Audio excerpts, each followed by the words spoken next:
Good evening and welcome to today's BIC streams, Aspects of the Feminine, Malavika Sarukkai in conversation with Indira Chandrasekhar. Today's session is in collaboration with the Museum of Art and Photography. Before I hand it over to Priscilla from MAP, a few quick announcements. For those of you who are here for the first time, do sign up to our mailing list or follow us on our social media channels. For those of you who want to ask questions, you can do so from the Q&A box that you can see at the bottom of your screen. For those of you on YouTube who would like to ask questions, do post your questions in the comment section and we will ask the same questions in the room here. And we will post the bios of today's speakers in the chat box that is also visible at the bottom of your screen. With that, welcome everybody, and I hand over to Priscilla. Good evening, everyone. Thank you very much for that, Raghu. As Raghu mentioned, that we are doing this in collaboration with the BIC. We are the Museum of Art and Photography. We're a new and upcoming museum in Bangalore. We've been doing a series of lectures with the BIC during the whole of last year. And this particular series is called our Women in Art and Culture lecture series. And we're thrilled to have Malavika Sarukkai today in conversation with Indira Chandrasekhar. Their full bios are in the chat box, so please do look at them. And can I now hand this over to Indira Chandrasekhar to take this conversation forward? Thank you. Thank you. Yes, here we go. Hello, everyone. I'm waiting for Malavika to come on. So once I see her, I'll get going. And in the meantime, thank you, BIC, and thank you, MAP, for organizing this and arranging it. There you are, Malavika. How nice to see you. Good evening. Namaskaram. I am so pleased to be in conversation with you, and I'm very grateful that you asked me to join you on this session for BIC and MAP. Again, I thank BIC and MAP and their respective teams. For those of you who are out there watching, it's really a tremendous privilege, because what we are doing is we are walking on a journey with Malavika and discussing her art, entering her art. As you all know, she's one of the great dancers of the world, not just because of her tremendous skill and talent, but also, and her deep, deep commitment to her art, not just for those reasons, but also because of her very profound thoughtfulness about her art, about her dance and its meaning in today's world, a thoughtfulness that approaches both the philosophical, the spiritual, the physical, every aspect of her dance and her art. So it's truly a privilege for me, a privilege for everyone who's watching. Before I get into the structure of the evening, which I'll tell you a little bit about, I just wanted to say to Malavika that apart from this great privilege, I think that your analogy of the crystal to describe this conversation that we are going to have about the feminine aspects is a very interesting one. Do you want to say a little bit about that? Well, first, just that it's wonderful to be here, to be speaking about dance, something I'm passionate and sort of lived my life doing. So thank you, Tasveer and BIC, and just for inviting me here. But I must admit that, I'm just used to live performances. So the whole thing of this digital online is a little different for me. I'm getting used to it. And Indira, speaking with you goes back a long way, and we've shared many performances where you have come and watched and we've discussed. So yes, it's like I'm talking to somebody who's really a rasika of the arts, and that's a pleasure for me. Oh, thank you. When you asked me about crystal, it was quite strange because when I was thinking about writing a short note, I was sitting in my living room and I saw this crystal in front of me. And then I saw the light, the way the light falls on it and how beautiful the colors are. And I said, oh my gosh, I said, that could be aspects of the feminine. So it was simply because I saw that, and I think it reflected possibilities. And I think that's what I'd really like to talk about the feminine and the possibilities and the dimensions that we could see and we need to see and acknowledge, especially in the world of dance, is where I come from. Yes. Yes, in the classical arts, I think you really are stepping outside many of the traditional ways of representing in approaching different aspects of the feminine.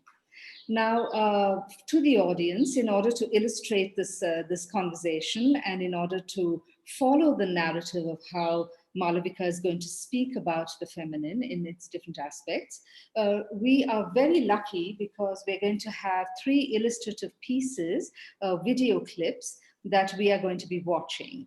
And the way we're going to do it is we'll have a little conversation about it, and Malavika will probably introduce the clips, and then we'll watch the clip and then have a conversation that follows as well. So I just wanted to prepare you for all of that. Now we're hoping all of the technicals will go smoothly and everybody's internet will work wonderfully and the dance will appear as exquisite and beautiful as it does in reality. And so here's hoping that the gods smile upon us this evening in this aspect.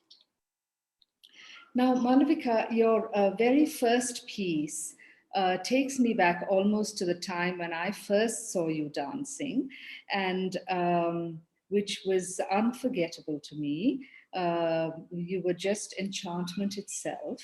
And do you want to say a little bit about the piece before we ask Raghu to run the clip, or would you like to talk about it? Well, yes, I think because it would give the audience, the viewers, a kind of entry into what I think about the feminine. And the first piece we're going to show you is just it's about Shringaram. And Shringaram, love has always been associated as the dominant emotion in the regular Bharatanatyam repertoire. So we've celebrated love in its many colors, many textures in the traditional Margam. And of course, the feminine body too, which lends itself to 2 songs on love, like the Padams and the Javalis, and even the Padams, which have the emotion of love as a sthai bhava, as the dominant emotion. Yes. But when we look at love, and I think, as a student of dance, I was introduced to the Ashtanayikas. We have the 8 kinds of heroines, the 8 states, like the avasthas of women. And this was very exciting for me when I started my dance training some 40, 50 years ago, I think. So I really enjoyed the savoring of emotion. And in the Ashtanayikas, for example, we have the Vasaka Sajja, who is the one who is waiting for her beloved. And obviously that is very appealing. And we also have different Nayikas, like the Khandita, the one who's angry with her beloved. We have an Abhisarika, which I found again interesting because she is a woman who goes in search of her beloved. Mostly, against convention, or she's one of the bold and brave ones who goes in search. So on and so forth. There are Ashtanayikas. But the one we are going to see this evening is the Vasaka Sajja. And normally, she is represented as a very youthful woman who is eager to be accepted by her beloved, eager to fulfill his expectation of her. So often I found, and it's just, I think, also the way we are conditioned to think and how we want to sort of, think of this youthful woman. So she would, even if she was getting ready, I don't know how it's going to look on the screen, but I will try. there was a sense of, am I good enough for him? Or will he like me the way I am? And there was always this sense of wanting to be acknowledged by him. So I often saw her in a very man-centric world. And she seemed to have to play that role. And then what happened was I came upon a miniature painting of a Vasakasajja. And she was not sitting like this. She was sitting with one arm up and radiant.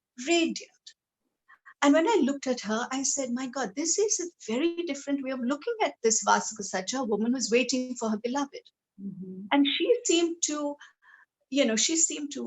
be celebrating desire itself, the emotion of desire, and not playing the role of a woman in this mood of love. But she seemed to have moved further than that. And she was celebrating her sensuality. She was celebrating her beauty. She was celebrating she was sort of affirming herself. And in just that one image, a static image. But Indra, when I looked at it, it changed the way I would thereafter look at a Vasakasajja. So then I was very influenced by what I saw. And, when she was uninhibited, and yet she was very stylized. She was beautifully stylized. It was sensual. It was aesthetic. It was fine aesthetics. And she seemed to have all the ingredients of a Vasakasajja. And yet she completely, for me, moved it out of this very coy, seductive woman who was almost an object of, I think, almost objectified by the gaze of the viewers, by the gaze of the audience, by the gaze of the man. And I thought to myself, I said, I can't allow this wonderful state of mind of karma and desire to be, I can't just let it go in this way. So thereafter, I changed and I moved it differently. And actually enjoyed it. I enjoyed doing this. And what you are going to, what I have sort of selected as a clip is from, it's from my production, Khajuraho, Temples of the Sacred and Secular. And I was very, very, very fortunate to have extraordinary poet S.V. Seshadri write the lyrics for me. And his wife, Meera Seshadri, actually, tuned it. And what is special, really special about the lyric is he says that this woman, Naika, she waits for her beloved like earth waits for rain. Which I thought was it just took it out of the domestic, it just took it out of the expected and the conditioned. And by making this connection with nature, he made it a universal feeling, and so that, I think it changes the way you start thinking of something and also interpretation.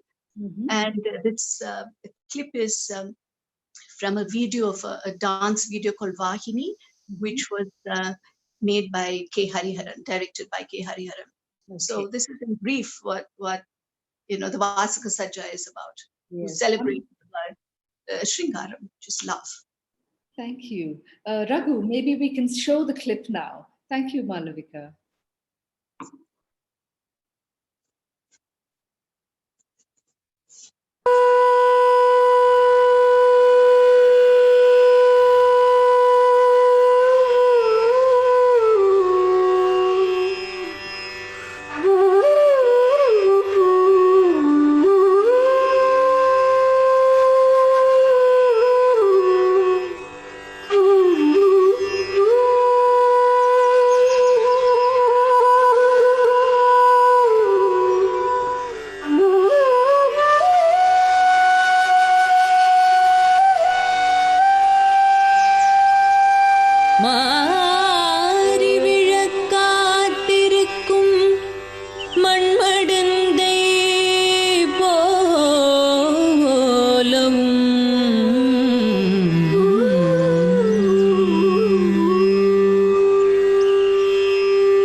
மாறி விழ காத்திருக்கும் மண்மடந்தை போலவும்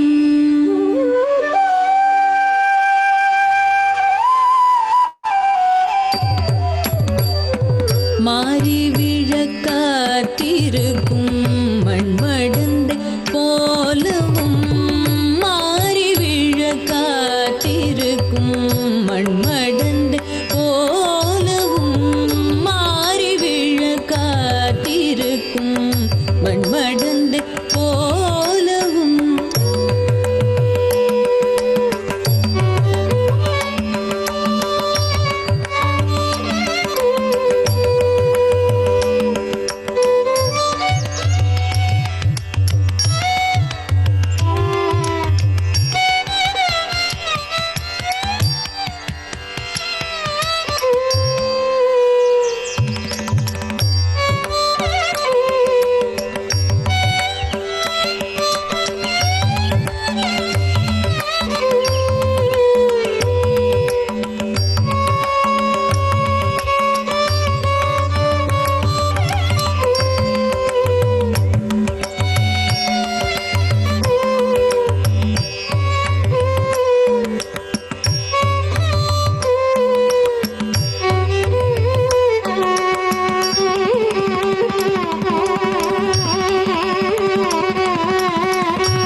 Well, wasn't that wonderful? Really. Thank you. I hope everybody's viewing of it was smooth and beautiful. And I'm sure it was. It was lovely for me. It's so interesting about the whole idea of Shringaram, because in so many ways it extends beyond just the woman, isn't it? Because I'm looking at one of the books that I know that you have an attachment to, which is Bala Saraswati's by Douglas Knight. And there's this beautiful thing that she says, if I may read out from it, just a second. And she says, Shringara stands supreme in the range of emotions. No other emotion is capable of better reflecting the mystical union of the human with the divine. And that is quite an extraordinary thing, isn't it? Because she then goes on to say that it's never, you know, despite all the seduction or the erotic, or it is truly an expression of going beyond the human. And I think somehow you always have conveyed that too, so profoundly in your dancing. But I remember then, if you know, that one of the comments that you had made to me once, and then I think you've said it at other times as well, is that what's interesting is going beyond that idea of bodily beauty. And one of the things that I was doing just before the lockdown was I was dismantling my parents' library with my mother's permission, because it needed to be gone through and sorted and cleaned up and so on. And of course, all kinds of wonderful books, scientific papers, playbills, I mean, everything was in there. But one of the consequences for the lockdown then was a lot of old favored books emerged that had been in hiding. And so apart from James's lovely library and our library that I have to look into, I now have many favored old books. And one of them that I came across was Speaking of Shiva, A.K. Ramanujan's translation of the Vachana poets. And when I watched your Shringara, and then we talked about what how the evening will proceed and the narrative of your journey, I was very much struck by something that I read, in the last few days. And he was talking about Akka Mahadevi, and whom he calls Mahadevi Akka. And he says that in the use of the way in which she writes, I'm going to just sort of summarize and paraphrase the first part, and then I quote, Mahadevi Akka's love of God, where all the phases of love become metaphors for the phases of mystical union and alienation. And then I just opened it, and this poem leapt out at me. And if you'll indulge me, Malavika, I'm just going to read it out because it just so much resonates with many of the things we've talked about. And she says, this is the Vachana number 12. My body is dirt, my spirit is space. Which shall I grab, O Lord? How and what shall I think of you? Cut through my illusions, Lord, white as jasmine. And that is, takes us in a way into the next segment of our conversation, which is really moving out of the physical beauty of the body.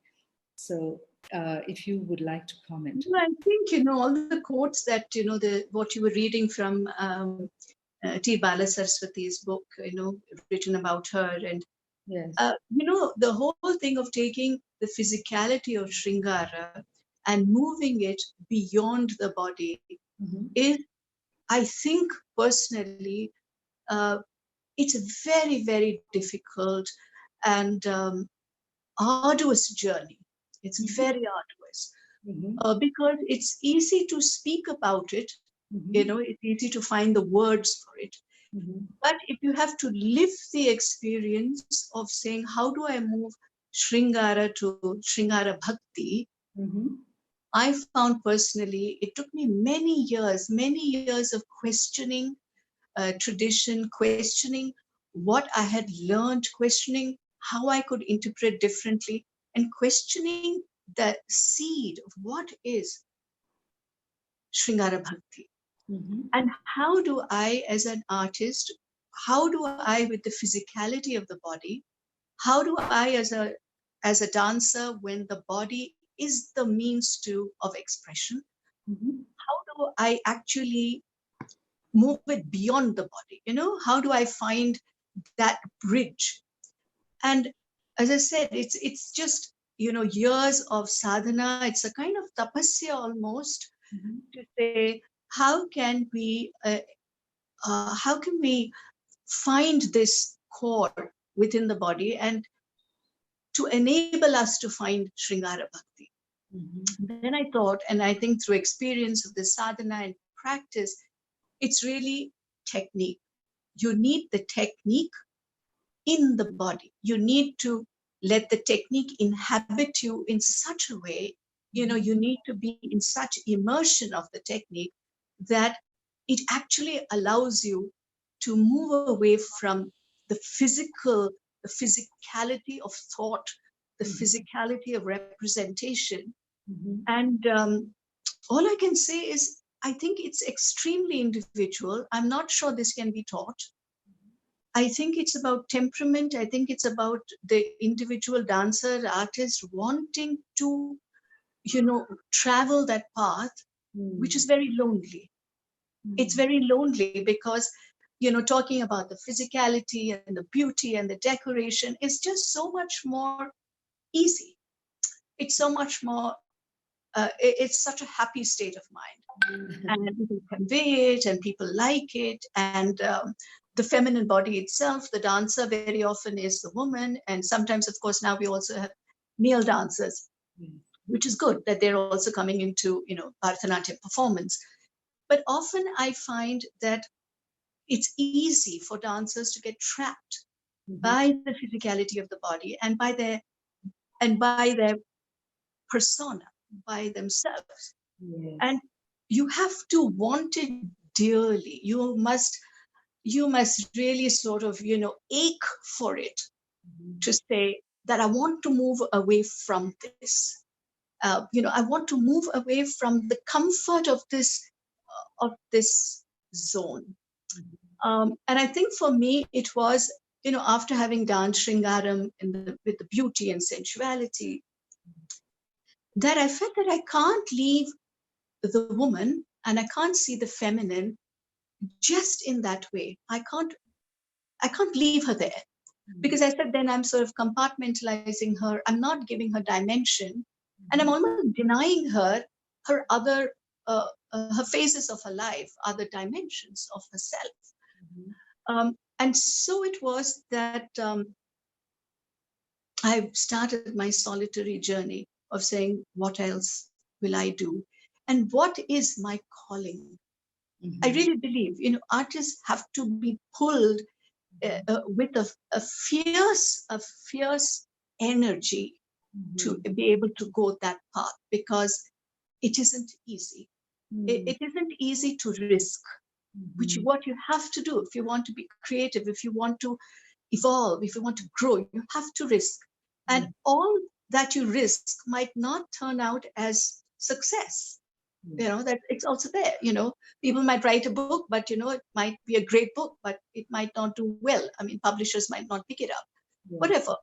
And I think every profession has this, but artists, and I'm talking as far as dancers, artists, need to risk, to go with an impulse, and to have that conviction to say, oh my God, I have to do this. Otherwise my life is not complete. It has to be almost like this burning passion.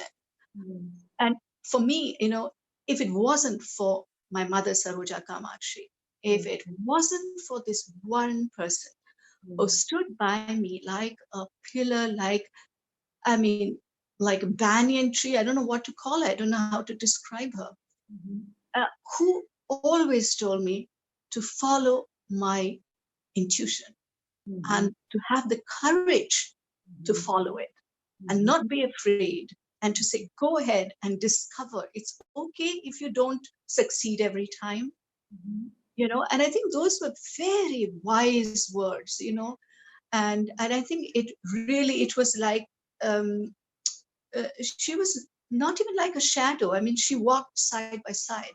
You know her, you've met her often. And I think it's because of her faith in my art and faith in the possibility of Bharatanatyam. In this, when Bharatanatyam is no longer a style, but it became a language for me. And that was so exciting, to know that there's a language with which I can speak and say and express. And so it was that, this next clip, which I thought we could share with our viewers and audience, is one of my favorite pieces, Astam Gato Ravihi, The Sun Has Set. It is the lament of an old woman on the ghats of Varanasi. And she is standing there when her young son has died, and the body is still burning.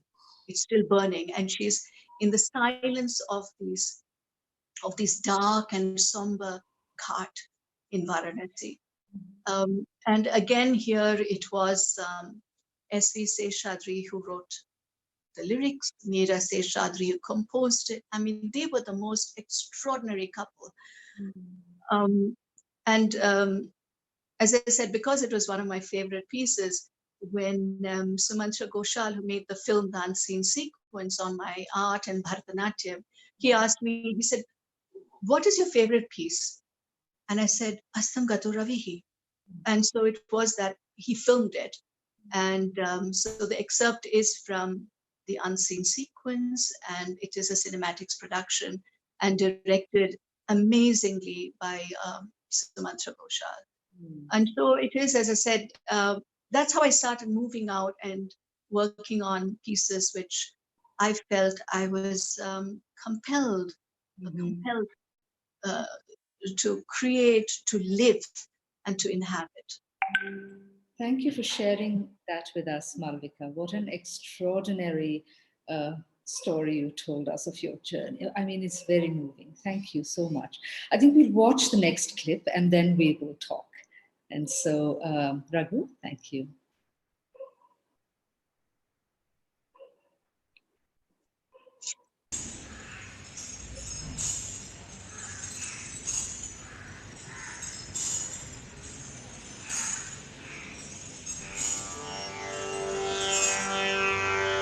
As she began to find her personal voice, Malavika took on themes that were not sanctioned by the traditional repertoire. In The Lament of the Old Woman, she sees herself as a mother on the burning ghats of Varanasi, confronting the death of a grown-up son.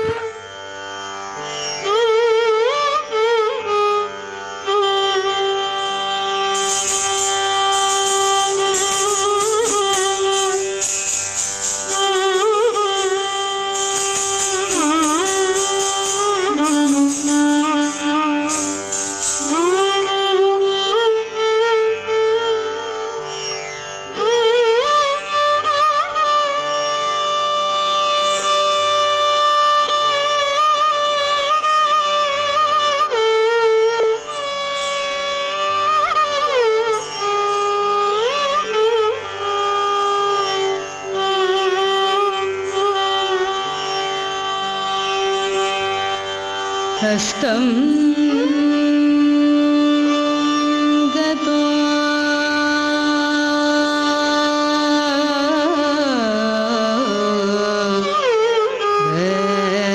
गतो रविः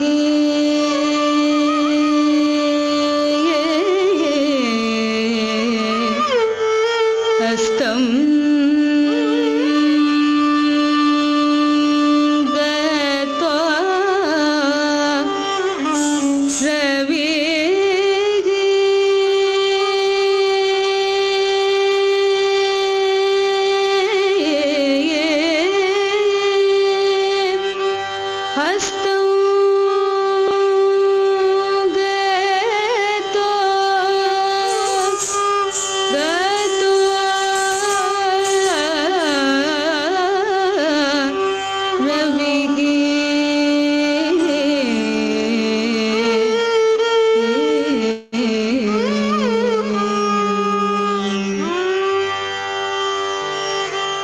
கதிரவன் மறைந்த வேளை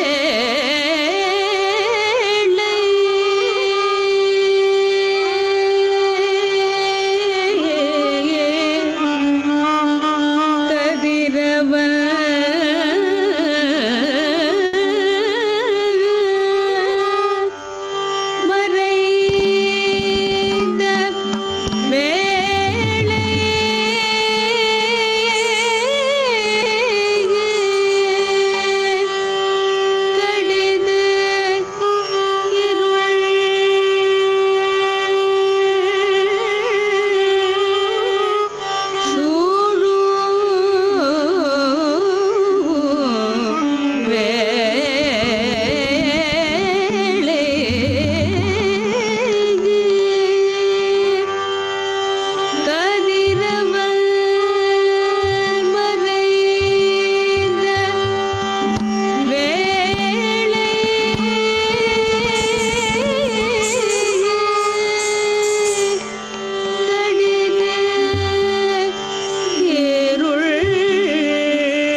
I'm almost speechless, really.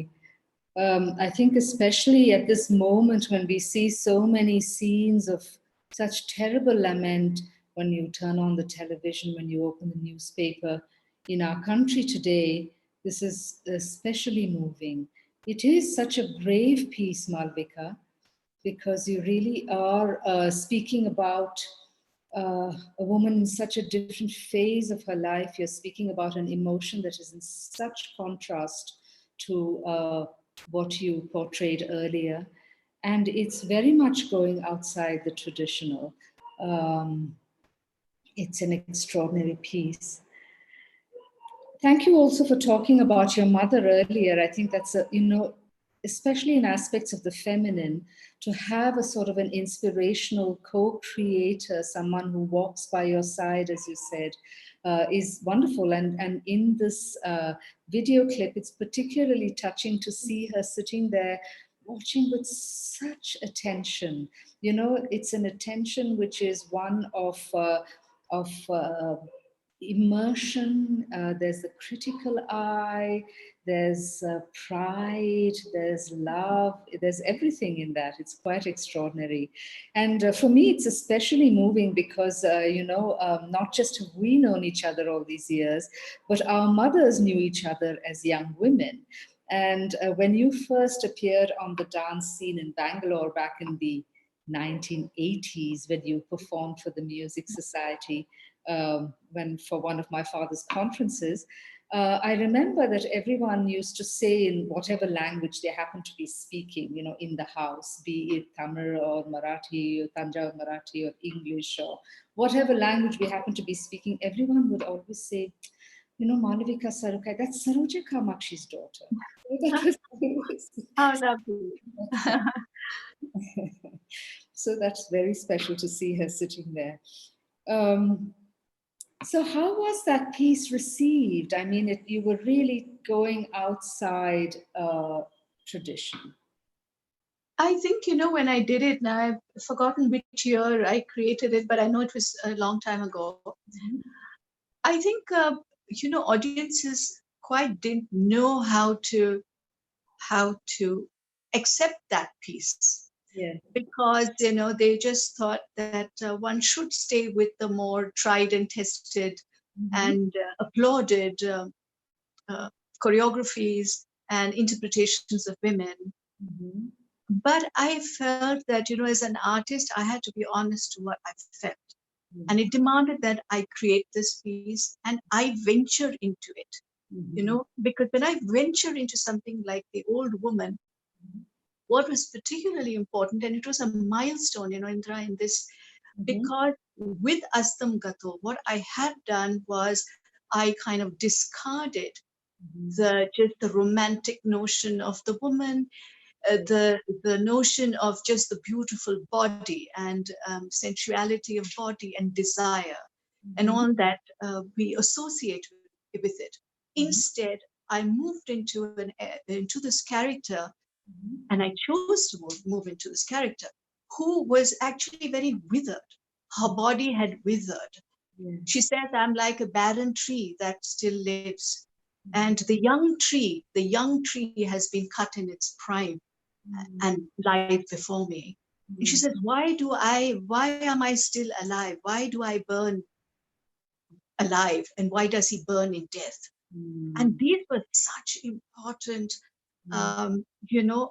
epic emotions, because I wasn't aware. And, when you go into something like this, it just demands that you as an artist also have to unmask yourself. Yes. You have to, we have to have the courage to say it's okay to age on the stage. As a matter of fact, interestingly, I was dancing in Delhi at Kamani and I was presenting this composition. And then somebody asked me, but why do you want to be an old woman? And I thought to myself, but why not? As an artist, I have to experience. Yes. I have to experience all these things in the art, in my dance.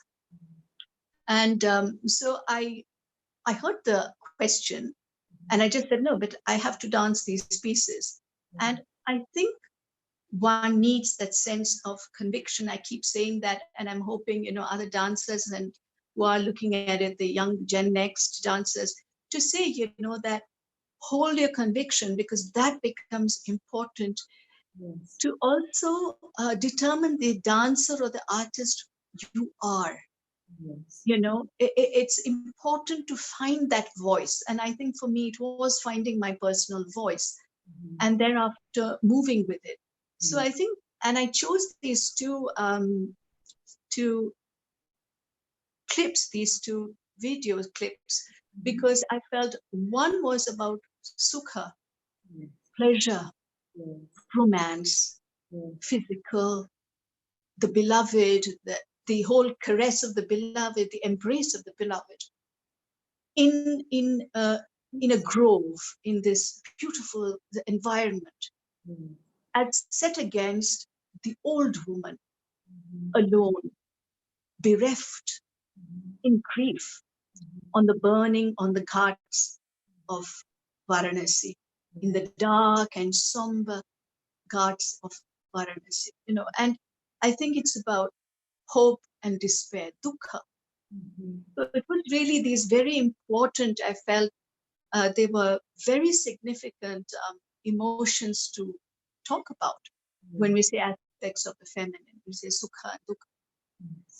Yes. So yeah, so it was, as I said, after Astam Gato, I've done a lot of very different productions. You know, actually, I've created, I think, just a solo thematic productions, about 15.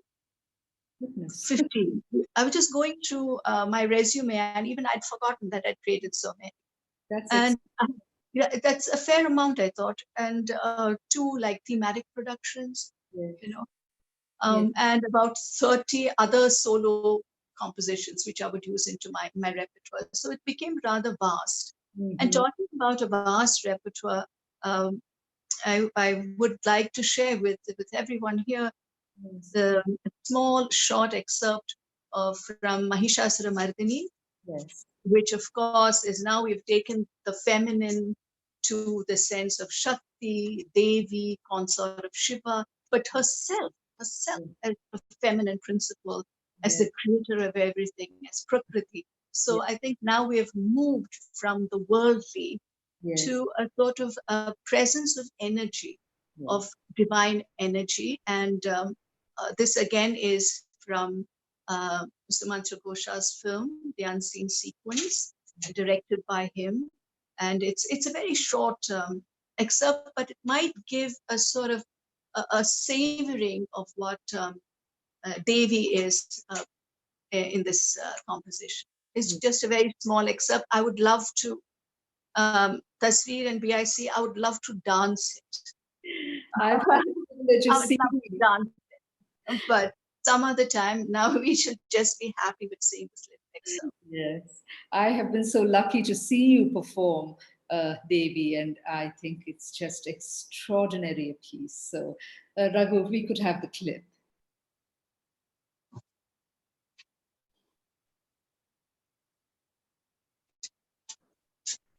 Do I have the technique, do I have the vocabulary to dance her narrative?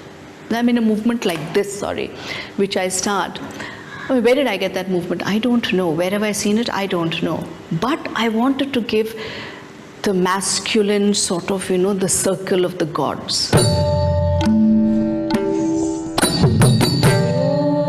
I wanted to give patriarch. I wanted to give stasis. I wanted to give rooting. I wanted to give almost immobility. That they're all fixed in their places. The other big question, of course, is Mahishasuramardini, so many arms, what do I do? And normally in dance dramas, they have 10 people standing behind and each one will come out with a different, gesture. And of course, it looks very attractive when Kelu Babu did it, I think, when did he do it? Late 80s, when I was learning with him. The first time he did it, suddenly the Shankha Chakra appeared from behind Rama. He stood like this and suddenly 2 arms, and it was so magnificent as choreography. And then, of course, many people used it and it became cliched, etc. So my question was like, how do I do arms? I had no idea. I wanted to give just multiplicity. I wanted to give movement. I wanted to give energy. I wanted to give circularity. I wanted to give dynamism, and I said, how do I create something like that,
solutions are sometimes born of inspiration. At other times, there is a conscious reference to the other arts, particularly sculpture. Mahishasuramardini again. How do I suggest this cosmic battle, epic? Something which is continuing even now. And then I'm saying, oh, I've seen this relief in Mamalapuram. Fabulous one, when she is standing with her bow and arrow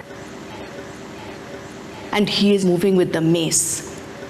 And you see, because of body language, you see Mahisha, the shoulders are not like this, they're like this. So the slightest of this gives the tension. There's a slight torso, shift. The detail and the accent of the body says it all. Ah, what a statement. That is just an extraordinary piece. I mean, I almost feel like in these clips that you've shown us, we've gone from, the representational to moving outside the norm to almost to the abstract, in the way you represented different aspects of the feminine. It's just sort of extraordinary, Malavika. I don't know where this choreography comes from within you.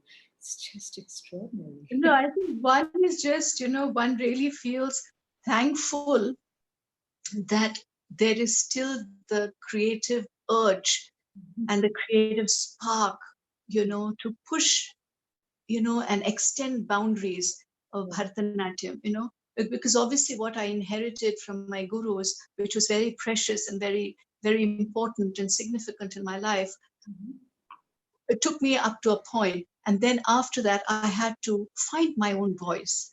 And I think I'm just so grateful that I just still feel excited, passionate, driven to create something, and to practice and rehearse and to find excellence. Because I think if you're able to touch moments of excellence, we really touch something about deep within ourselves, which is not about ourselves in particular.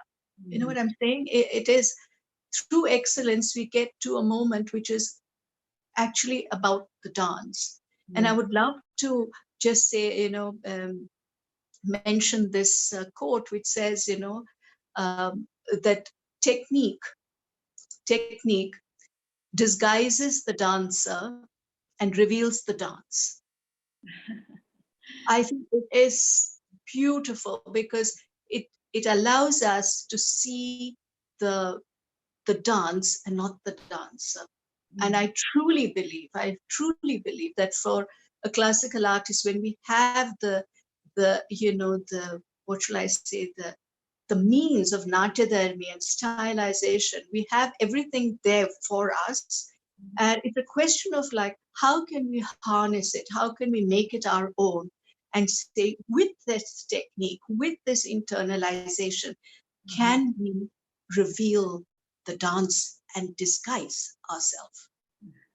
If I can do that, if I can just consistently do that, I would be like, I would be rewarded, seriously.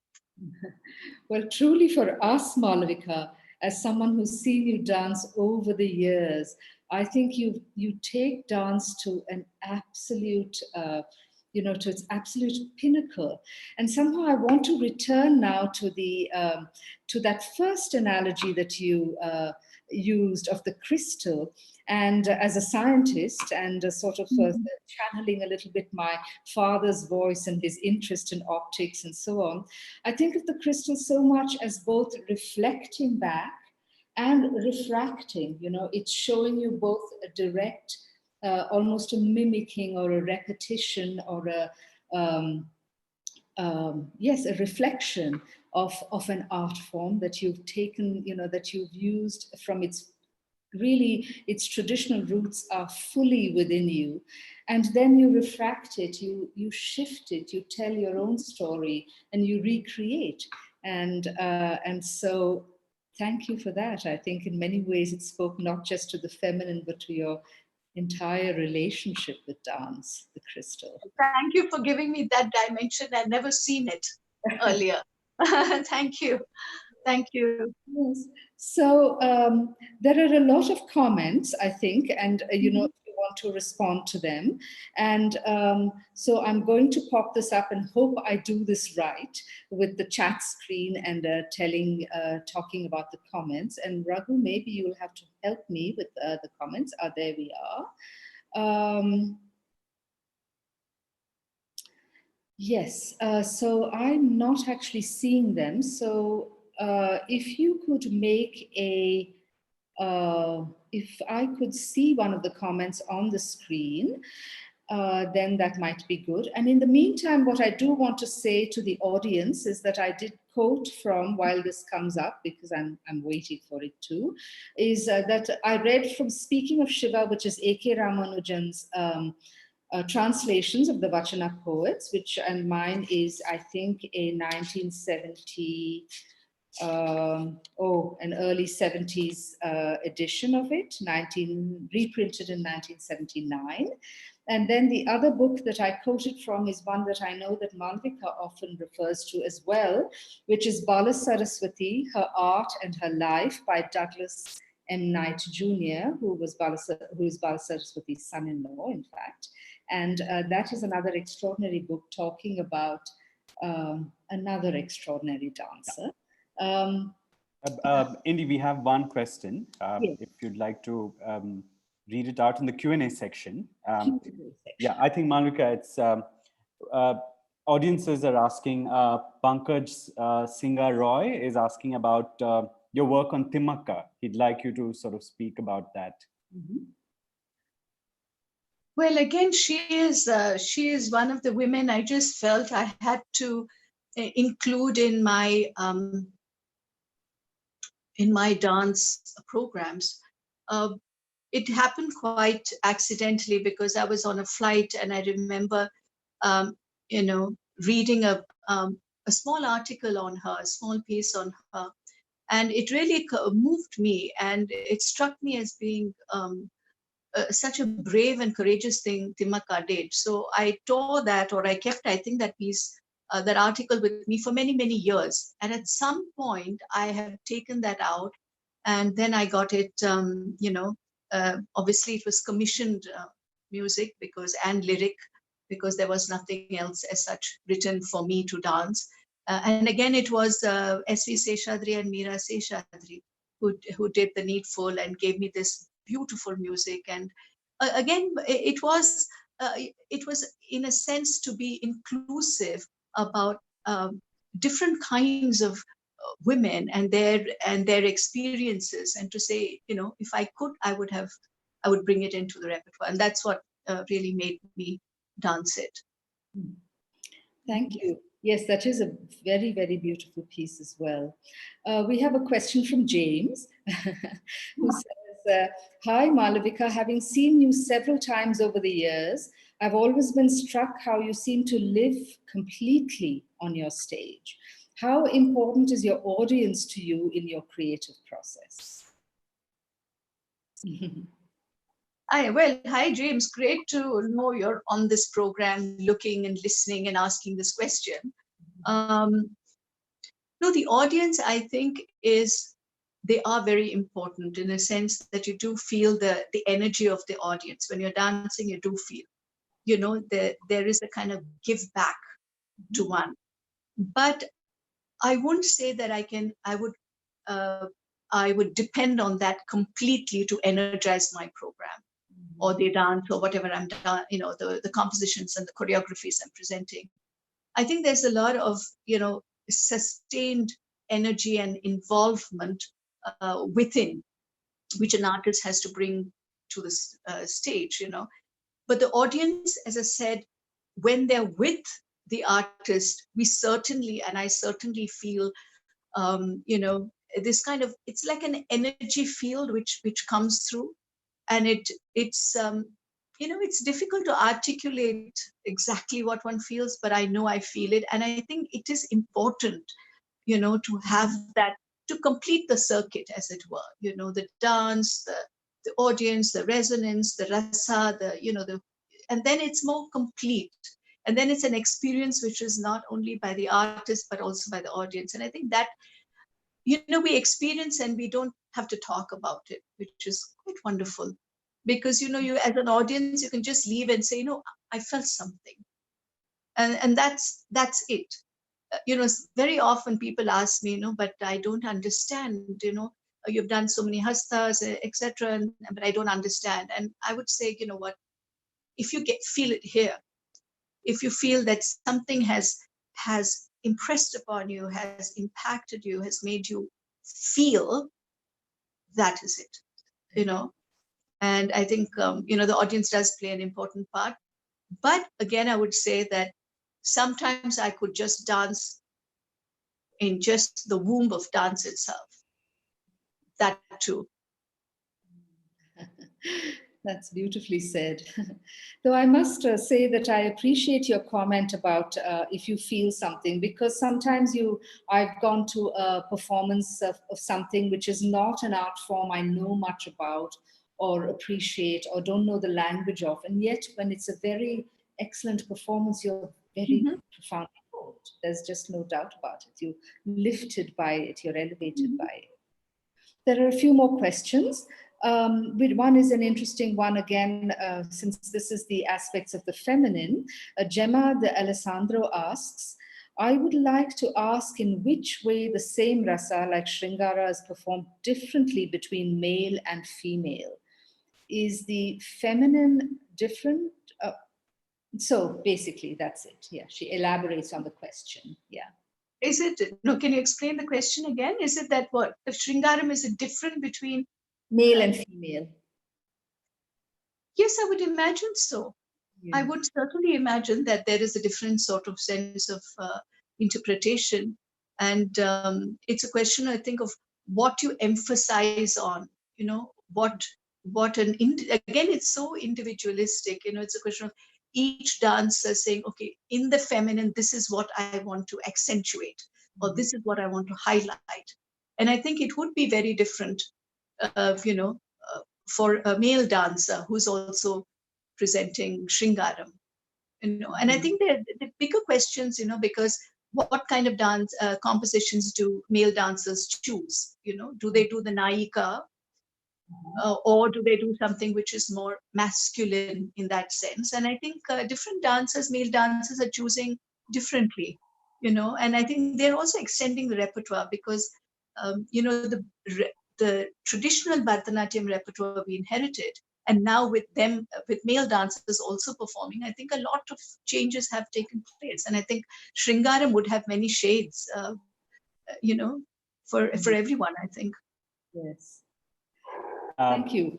Gemma was from Italy, by the way. She's watching and from Italy. So, Okay. Buongiorno. There's an Aparna Mathur who is asking, oh, interesting. You spoke of taking risks and being prepared for it to fail. Which of your productions have you felt was not as you expected it to be? Well, I would talk of one, which I did again many years ago. Now I'm not able to recollect which year it was, when I had actually worked with paintings of Raza, contemporary paintings of Raza, because it was Bindu and Ankuran, and there were many which I felt I could relate to, which I felt were stylized enough for me to, relate to it. And I was personally, very excited to produce that work. And I took a long time. All my productions are not done in a few months. It's normally a couple of years for it to germinate and then articulate and then, to polish it and work on it and edit it. So I worked a lot on this production, which is called Tejas. And I presented it just once in Delhi. And then somehow that didn't, I think I was too far ahead of my times. Yes. So I'd gone far, far ahead of what people expected from a solo Bharatanatyam artist. And I was dancing, and I've continued to dance at all the mainstream venues. Yes. So, it wasn't the fringe I was talking about. I was talking mainstream. And in mainstream, I'm saying this is the work I wanted to do. So that was a production which after all the work that went into it, I did it exactly once. So, another production which I did was on the Grove, which is called Vipinam, which again for me was very important because it was about the environment. But again, there was something about it, I think, sometimes, I just, in my enthusiasm to work and in my enthusiasm to speak my language, perhaps I spoke so much that others found it a little hard to follow. So it's more about the audience receiving it than really, I mean, your satisfaction with the dance, you had it because you had Yeah, because Indra, every production is not just jugaad, it isn't just put together and like, okay, like I want new production this year, I'm going to do something. Everything is really thought through and reflected upon and edited. So it's not happening as something just casual, but then, there are other productions which I've done 15 and 20 times. There's some productions which just happen and they click. Yes. So, but I think, everything an artist does cannot be that raging success. Yes. It's at different levels. And I think importantly, the creative process is important. What experience, in the process of creating this work is the learning. If it's also successful and if artists can make money on it, which is a big question. Yeah, if artists can also do that, then it's wonderful. Yes. But very often these things don't all fall together in place. Yes. So we are used to it. Yes, it's the risks of the process in a way. Yeah. There is someone called Deepti Syndrome, who says, Malavika Akka, for expanding the boundaries of Bharatanatyam and extending the dance with so much excellence and depth. My deepest gratitude for your continued inspiration as I explore my own voice to the Shakti in you and for lighting the fire and for the next generation to believe in our inner voice and showing the way. Pranams. Then she asks, which I think in a way you've already answered, what is the timeline of choreographies from conception to performance? And what does a dancer keep as guidelines as we explore the form? In a way, you've spoken about it already, but if you'd like to add something. Yeah, I think for any production to hold its own, you have to have a very strong concept. I think that has to be foundation. It has to be very firm and it has to be multi-layered. It cannot be just a line of concept. It must have other kinds of penetration which you're able to see into it. And then of course it is, I think, for me at least, it is the long process of working on it, and I am very particular about the lyric I use, how much lyric I use, which I can take into the work, and the kind of music, the texturing of music. I mean, there's a lot of detailed analysis which has to go into it. But one thing I'd say, which I think we could all do with, and I am also very conscious of it, is one shouldn't be, indulgent about what we create. Because it's often, it's like saying, but I've created it, I've taken so much trouble to create it, and you feel you need to keep everything. Yes, yes. Oh, I relate to that. As a writer, as a filmmaker, as an architect, I think in any profession, it's just important to say, okay, we've created so much, but how much really needs to be there? Yes. And the rest you must have, you must be able to sort of take some of it off and really like streamline it. I think editing is critical to any production. Editing. Yeah. I can completely relate to that. As you said, I think in all arts, there's that. You have to let go of your sort of darlings, and say, sorry, this was not the time for you, sort of thing. Abhishek Podar, it's Padmini Mirchandani. She says, what is the process that you use for the time being, touched by a visual or an emotion? up to the time of articulating it as a performance. So, I mean, the whole journey in a way, I think in many ways you've already spoken about it, you know, and the process of the inspiration to the performance. If you want to add something, there are, you know, you may do so if you'd like to, but if you think you've spoken of it already. No, I think, you know, there is, I think basically, I think one has to be very prepared for influence. Because as you're working on a piece, it's not possible to say, I know it all. It's not, it is a passage, but in that you need to have influences. And I think that is how I really create, is to allow things in and not to be sort of straitjacketed about a particular production, or, you know, knowing it from beginning to end. Very often I don't know it from beginning to end. And as I'm practicing and working on it, I find there are things which come into it and which, you know, enhance it. So it's a very multi-layered process with many drafts. Yes. Oh yeah, many drafts. Yes. You know, in the film, in the unseen sequence, which I'm sure many people in the audience have probably seen, there's a wonderful scene of you mentoring one of your students. And I think that really showed, she's a good dancer, but it really showed how you extend, you know, what your knowledge, you extend it from the fundamental to something that's at another level. You elevate your entire absorption of a character and the presence. Sumi, a friend of mine here, is on had a question, in fact, which was talking about the younger generations and how they are interacting with the classical art forms, and I think that very much addresses that idea of having to, I think, invest in it as you have done, with a deep profundity. I think that's a very I think you know what, you know, Indira, I think what is important for Gen Next, and you know, dancers in why Gen Next, dance artists, is, you know, how do you not be imitative, but how do you actually sort of live the moment? You know, what is that difference between just dancing it or living it?